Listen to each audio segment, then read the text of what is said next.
Bapatla municipal engineering కార్మికులు సమ్మె ప్రారంభించారు. దీంతో తాగునీరు, విద్యుత్, ఇతర అత్యవసర సేవలు పూర్తిగా నిలిచిపోయాయి. కార్మికులు కనీస వేతనం 26,000 ఇవ్వాలని డిమాండ్ చేస్తున్నారు. గత ఏడాది కుదిరిన ఒప్పందాలను కూడా అమలు చేయాలని కోరుతున్నారు. సమ్మె కారణంగా నగర ప్రజలు తాగునీరు, విద్యుత్ లేక తీవ్ర ఇబ్బందులు ఎదుర్కొంటున్నారు. సమస్య పరిష్కారానికి అధికారులు చర్చలు ప్రారంభించాలని ప్రజలు డిమాండ్ చేస్తున్నారు. బోనాల పండుగను పురస్కరించుకుని హైదరాబాద్లోని ఎల్బీ నగర్ నియోజకవర్గంలో దేవాలయాలకు సంబంధించిన 223 చెక్కులను state finance corporation chairman Sircilla Rajaiah పంపిణీ చేశారు. బోనాల పండుగ తెలంగాణలో భక్తి శ్రద్ధలతో జరుపుకునే ముఖ్యమైన పండుగ అని తెలిపారు. తాను ఈ కార్యక్రమంలో పాల్గొనడం గర్వంగా ఉందన్నారు. బోనాల సందర్భంగా ఎలాంటి అవాంఛనీయ సంఘటనలు జరగకుండా పోలీసులు తగిన జాగ్రత్తలు తీసుకోవాలని పోలీసులకు సూచించారు. మేడ్చల్ జిల్లా డబుల్ బెడ్రూమ్ విషయంలో అన్యాయం జరిగినందున కాంగ్రెస్ సీనియర్ నాయకుడు బక్కని కుమార్ పాదయాత్ర చేపట్టారు. ఇళ్లు, భూములు ఉన్నవారికి ఇళ్లు ఇవ్వగా నిజమైన లబ్ధిదారులకు 21 మంది బాధితులు న్యాయం లేక విసిగిపోయారన్నారు. గతంలో అధికారుల సమక్షంలో సర్వే చేసి పరిష్కారం ఇస్తామని హామీ ఇచ్చినా ఇప్పటికీ అమలు కాలేదని ఆరోపించారు. తహసీల్దార్ అశోక్ కుమార్ చర్యలు తీసుకోకపోవడం వల్ల బాధితులు నిరాశలో ఉన్నారు. అక్రమంగా వేసిన కేసులను తొలగించాలని కోర్టు షూరిటీలు చెల్లించలేని పరిస్థితిలో ఉన్నామని తెలిపారు.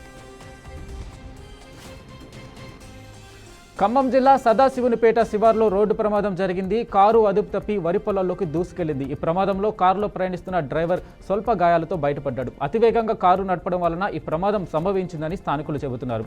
ఘటనపై పోలీసులు కేసు నమోదు చేసి దర్యాప్తు చేస్తున్నారు. కూటమి ప్రభుత్వం పేద ప్రజలను అన్ని విధాలుగా ఆదుకుంటుందని బాపట్ల జిల్లా చీరాల ఎమ్మెల్యే ఎంఎం కొండయ్య యాదవ్ అన్నారు. బాపట్ల జిల్లా చీరాల టీడీపీ కార్యాలయంలో MLA Kondaiah CM relief fund చెక్కులను పంపిణీ చేశారు. ఈ సందర్భంగా 46 మంది లబ్ధిదారులకు 40,05,874 రూపాయల విలువ గల సీఎం సహాయ నిధి చెక్కులను అందజేశారు. వైఎస్ జగన్ గత 5 ఏళ్ల పాలనలో రాష్ట్రాన్ని ఆర్థిక సంక్షోభంలోకి నెట్టేశాడని మండిపడ్డారు. సీఎం చంద్రబాబు నిరుపేదలకు సంక్షేమ పథకాలు అందిస్తూ రాష్ట్రాన్ని అభివృద్ధి పదంలో ముందుకు నడుపుతున్నారని అన్నారు. చిత్తూరు జిల్లా పంటపల్లి పంచాయతీలో ఇంటింటి కార్యక్రమం చేపట్టారు. ఈ కార్యక్రమం చంద్రగిరి ఎమ్మెల్యే పులివర్తి నాని ఆధ్వర్యంలో జరిగింది. ఇంటింటికి తిరిగి ప్రభుత్వ పథకాలను ప్రజలకు వివరించారు.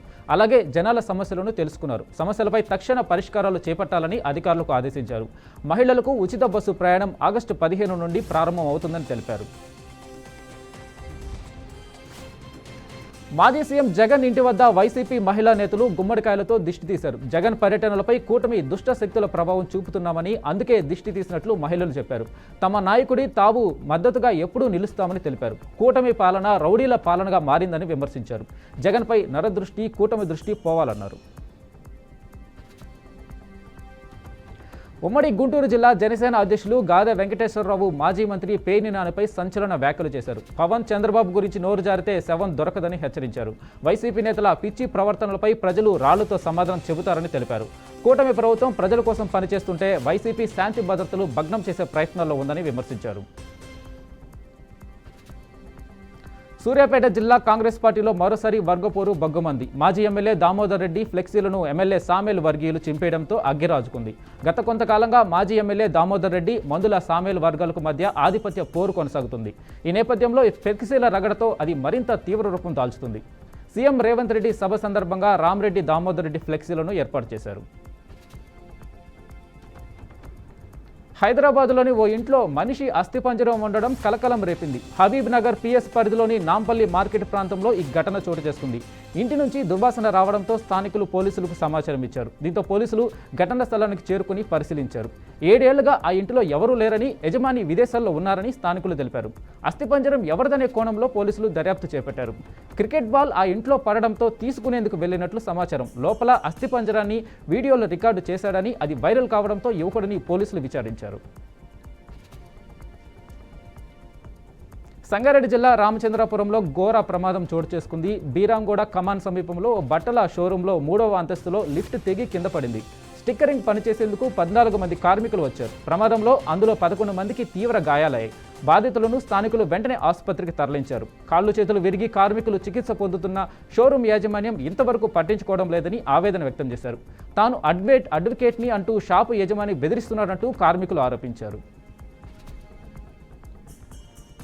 రాజన్న సిరిసిల్ల జిల్లా వేములవాడ పట్టణంలో రోడ్ల నిర్మాణ పనుల కోసం భూసేకరణ ప్రక్రియ వేగవంతంగా కొనసాగుతుంది. ఈ క్రమంలో తిప్పాపురం బస్టాండ్ ఎదురుగా ఉన్న ప్రాంతంలో భూములు ఖాళీ చేయాలని అధికారులు గత 15 రోజుల క్రితమే నోటీసులు జారీ చేశారు. నోటీసుల గడువు ముగియడంతో సుమారు 30 ఇళ్ల కూల్చివేతలను అధికారులు ప్రారంభించారు.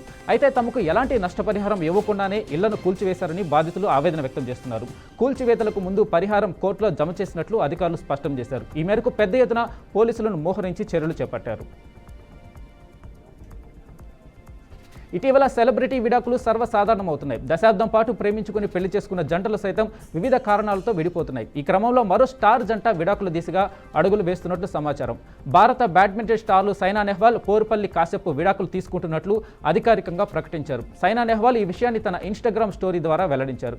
జీవితం కొన్నిసార్లు మనల్ని వేర్వేరు దిశలోకి తీసుకెళ్తుందని, చాలా ఆలోచనలు పరిశీలన తర్వాత కశ్యప్, పోరుపల్లి తాను విడిపోవాలని నిర్ణయించుకున్నామని తెలిపింది. అయితే ఉన్న జ్ఞాపకాలకు కృతజ్ఞతలు చెబుతున్నానని చెప్పింది. దేశ రాజధాని ఢిల్లీలో ఈ ఉదయం 2 పాఠశాలలకు బాంబు బెదిరింపు ఈమెయిల్ రావడం కలకలం రేపింది. చాణక్యపూర్లోని నేవీ స్కూల్, ద్వారకాలోని సిఆర్పీఎఫ్ పాఠశాలకు ఒక అజ్ఞాత వ్యక్తి ఈమెయిల్ ద్వారా బాంబు బెదిరింపు పంపినట్టు తెలిసింది. ఈమెయిల్లో పాఠశాలలో బాంబులు పెట్టినట్లు పేర్కొనడంతో పాఠశాల యాజమాన్యం వెంటనే పోలీసులకు సమాచారం అందించింది. సమాచారం అందిన వెంటనే అప్రమత్తమైన పోలీసులు బాంబు స్క్వాడ్తో కలిసి పాఠశాలలకు చేరుకొని విద్యార్థులను సురక్షితంగా బయటకు తరలించారు. అనంతరం పాఠశాలలో విస్తృతంగా తనిఖీలు చేపట్టారు. ఇప్పటి వరకు ఎలాంటి అనుమానాస్పద వస్తువులు లభించలేదని పోలీసులు తెలిపారు. ఈమెయిల్ పంపిన వ్యక్తిని గుర్తింపజేసేందుకు పోలీసులు ఐపీ అడ్రస్ ఆధారంగా దర్యాప్తును ముమ్మరం చేశారు. ఉక్రెయిన్తో కాల్పుల విరమణ ఒప్పందానికి రావాలంటూ అమెరికా చేసిన ప్రతిపాదనను రష్యా తిరస్కరించింది. దీనిపై ఆగ్రహించిన అమెరికా అధ్యక్షుడు డొనాల్డ్ ట్రంప్ రష్యా అధ్యక్షుడు వ్లాదిమిర్ పుతిన్పై మరోసారి తీవ్ర విమర్శలు చేశారు. పుతిన్ తీరు తీవ్ర అసంతృప్తిని కలిగిస్తుందని, మాస్కోపై ఆంక్షలకు సిద్ధంగా ఉన్నామని ట్రంప్ హెచ్చరించారు. అలాగే ఉక్రెయిన్కు అత్యాధునిక ఆయుధాలను అందించేందుకు అమెరికా సిద్ధమవుతుందని ప్రకటించారు. పగలు పుతిన్ చాలా శాంతియుతంగా మాట్లాడతారు, కానీ రాత్రికి రాత్రే ప్రజలపై బాంబులతో విరుచుకుపడతారు. అలాంటి ప్రవర్తన నచ్చదంటూ ట్రంప్ ఘాటు వ్యాఖ్యలు చేశారు. ఇక మాస్కోపై కఠిన ఆంక్షలు విధించే అంశాన్ని కూడా ట్రంప్ సూచించారు. రష్యాపై కొత్త కఠిన ఆంక్షలను అమలు చేసే విషయాన్ని పరిశీలిస్తున్నామని, దీనిపై నేడు నిర్ణయం తీసుకుంటామని ట్రంప్ వెల్లడించారు.